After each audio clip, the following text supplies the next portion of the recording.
Nightfall, स्वप्न दोष और धात, जिसे हमारे आज के ज़माने में बहुत बड़ी बीमारी समझा जाता है और इसे लेकर इतने सारे मिथ हैं और इतनी सारी परेशानियां हैं कि अक्सर आपने भी कई जगहों पर देखा होगा कि आपको वहाँ पर स्लोगन नज़र आते हैं कि स्वप्न दोषी मिले। अगर आप गूगल खोल के देखें तो क्या क्या समस्याएं आपको हो सकती हैं, क्या फ़ायदे हैं, क्या नुकसान है, और यही आपके अंदर एक और मानसिक हीनता को जन्म दे देते हैं।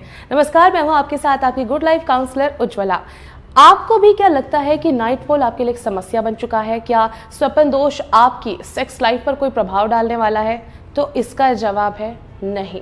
समझिए, देखिए, सेक्स का कनेक्शन आपके फिजिकल और आपके दिमाग दोनों से कनेक्ट होता है। और अगर नाइटफॉल की मैं बात करूं तो सबसे पहले नाइटफॉल आपको तब होना शुरू होता है जब आप एक उम्र के बाद, किशोर अवस्था को क्रॉस करने के बाद अपनी जवानी में कदम रख रहे होते हैं। उसी वक्त आपको पहली बार एहसास होता है नाइटफॉल का।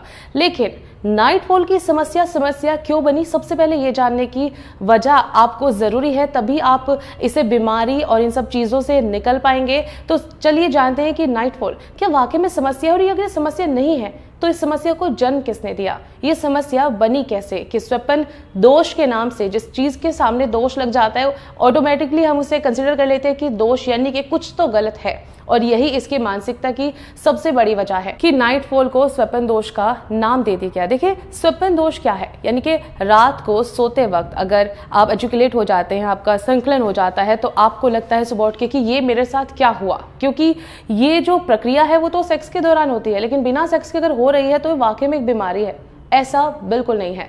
जब आप बड़े होते हैं, जब धीरे धीरे आप किशोर अवस्था में, जब आप जवान होते हैं, तो आपकी बॉडी बहुत सारे चेंजेस आपको दिखाती है। सबसे पहले अपने आप को एनालाइज कीजिए, अपनी बॉडी के संकेतों को समझिए। जब तक आप अपने आप को एनालाइज नहीं करेंगे, अपने आप को नहीं समझेंगे, तब तक आप इसे हमेशा एक मानसिक बीमारी के रूप में ही लेते रहेंगे, जो आपकी एक फिजिकल बीमारी है जिसे आप मानसिक बीमारी बना लेते हैं। क्योंकि हमारे देश में कई बार इसी समस्या के चलते कि लोगों में जागरूकता नहीं है, नॉलेज नहीं है, और समस्या का आदान प्रदान हम पीढ़ी दर पीढ़ी करते रहते हैं। क्योंकि हम अपने आसपास सुनते हैं कि स्वप्न दोष हो गया, इसे ये वाली प्रॉब्लम हो गई है, इसे अब क्या होगा, तो आपका मेंटल लेवल उसी हिसाब से काम करने लगता है और आपको लगता है कि आपकी उदासी का कारण, एंजाइटी का कारण, यहाँ तक कि आपके डार्क सर्कल का कारण भी आपकी ये समस्या है। देखिए, उसका और इसका कोई संबंध नहीं है, क्योंकि सीमेन को कहा जाता है कि ब्लड से बनता है, और अगर ये बार बार निकल रहा है तो यानी कि आपके शरीर का खून निकल रहा है। तो ऐसे में भी लोग सोचते हैं कि भाई अब तो मैं बीमार हो जाऊंगा, या अब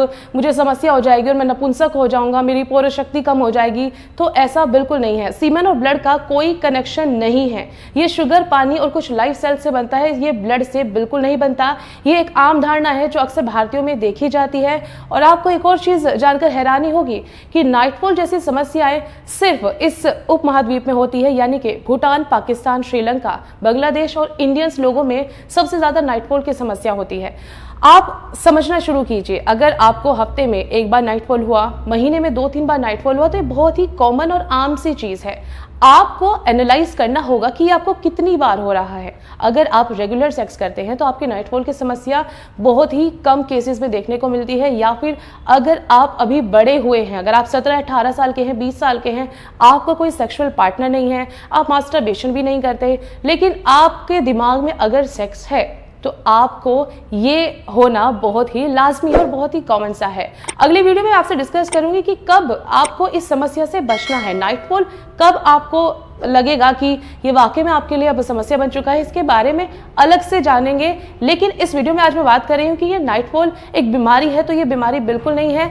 अगर आप खुद अपनी मानसिकता को ये दिखा देंगे कि आपकी मेंटल हेल्थ पे जो असर इसका पड़ रहा है कि मुझे नाइटफॉल हो गया है तो अब मैं परेशान हो जाऊंगा, मैं दोस्तों के सामने कैसे जाऊंगा, और कई बार इसी चक्कर में लोग मानसिक हीनता के शिकार होकर वाकई में अपनी सेक्स प्रॉब्लम्स खुद ही क्रिएट कर लेते हैं। क्योंकि सेक्स का सीधा संबंध आपकी मानसिकता से भी है। जब तक आप मेंटली हेल्दी नहीं रहेंगे, आप अपने पार्टनर के साथ फीलिंग भी वो नहीं दे पाएंगे, और इसी वजह से आपको लगेगा कि आपके उस चीज़ का असर यहाँ पर पड़ रहा है। लेकिन ये सारी की सारी सिर्फ मानसिकता है। अगर आप मेंटली तौर पर हेल्दी हैं और आपको हफ्ते में 1 या 2 बार नाइटफॉल होता है, तो ये बहुत ही कॉमन सी चीज़ है। अक्सर लोग क्या करते हैं कि झाड़ फूंक के लिए चले जाते हैं या फिर किसी को बताते हैं और बहुत सारे हकीम और इन सब के चक्कर काटते हैं, लेकिन समस्या फिर भी दूर नहीं होती। कई बार लोग सुसाइड कर लेते हैं कि मैं तो कुछ भी नहीं कर सकता, क्योंकि लोग अक्सर इससे अपनी मर्दानगी से भी कनेक्ट करते हैं। लेकिन हिंदुस्तान के अंदर ये बीमारी क्यों इतनी खास हो चुकी है, इसके पीछे का कारण ये है कि जो अभी मैंने आपको बताया था कि पीढ़ी दर पीढ़ी हम अपने आप से ही अपने लोगों को, अपने दोस्तों को या अपने बच्चों को इसी एक गूढ़ सोच से प्रेरित कर देते हैं कि ये एक समस्या है। लेकिन ये समस्या नहीं है। नाइटफॉल को लेकर कभी भी आप ये मत सोचेगा कि मेरे साथ ये क्या हुआ और मैं क्या वाकई में परेशान इस चीज़ को लेकर हो जाऊं। तो अगर आपको भी बार बार ये चीज़ परेशान करती है, एंजाइटी अगर आपको देती है, तो ऐसे में आपको एक साइकोलॉजिकल डॉक्टर से ज़रूर मिलना चाहिए, काउंसलिंग आपको ज़रूर लेनी चाहिए और आपको अपनी बॉडी को निरंतर एनालाइज भी करना है कि क्या वजह है कि मुझे ये हो रहा है। अगर आप रेगुलर सेक्स करते हैं तो नाइटफॉल बिल्कुल नहीं होगा, और होगा भी तो बहुत ही कम चांसेस में होगा, क्योंकि आप हार्मोन्स को समझिए। जब आपके हार्मोन्स टेस्टोस्टेरोन में बढ़ जाते हैं तो ऑटोमेटिकली बॉडी उसे निकाल देती है, क्योंकि वीर्य जो है लगातार बनता रहता है।